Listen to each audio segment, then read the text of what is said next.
Reducing productivity hindrances. The first step in reducing productivity barriers is identifying what the most costly barriers are. Begin by consulting your team as a group, asking for their input on how to improve work efficiency by reducing these obstacles. To help get the conversation started, you might offer one or two examples, but remember, this is about listening to your team members, as they're the ones directly experiencing the challenges.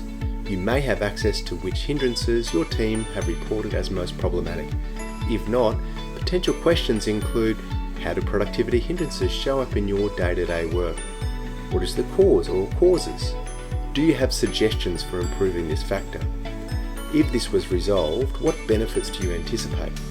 For those who may not feel comfortable speaking up in a group, make it clear that you're available for a one-on-one chat. The biggest impact on the success of your efforts to remove productivity hindrances will be the mindset you bring to staff consultation and your subsequent communication. You're looking for genuine feedback and ideas, so you need to create an open, safe space free of judgment or defensiveness. Think of yourself like a sports coach, working to understand both what will help the team as a whole and what each individual needs to perform their best. Encourage your team not only to identify the barriers, but also to suggest possible solutions. Let them speak first, and when you offer your own ideas, ask for their feedback as well. Remember, effective job design is a collaborative effort. It's also important to be transparent with your team, explaining that some changes may be within your control and addressed quickly, while others may require action at the organisational level. Let them know you'll advocate for those changes and keep them updated on progress. This approach fosters trust and builds camaraderie. Let's consider some practical solutions to common productivity challenges. Structured meetings. Ensure every meeting has an agenda to cover necessary topics efficiently, and consider implementing time limits to avoid unproductive, lengthy discussions. Protected work time.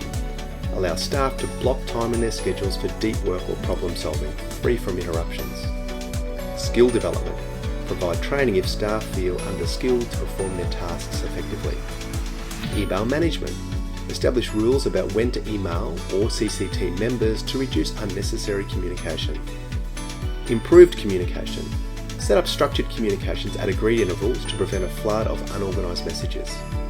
Process improvements. Update policies or procedures based on feedback from those doing the work to improve efficiency. System upgrades. Streamline systems to eliminate tasks like double data entry. Finally, if you do make changes, check in with staff to see how the changes are working out and if anything further could be improved. And then, when psychosocial risk data is recollected, you'll get accurate insight regarding the impact the measures you've put in place are having. Before you go, if you were to suggest one workable productivity hindrance reduction that could best help your team improve efficiency, what would it be?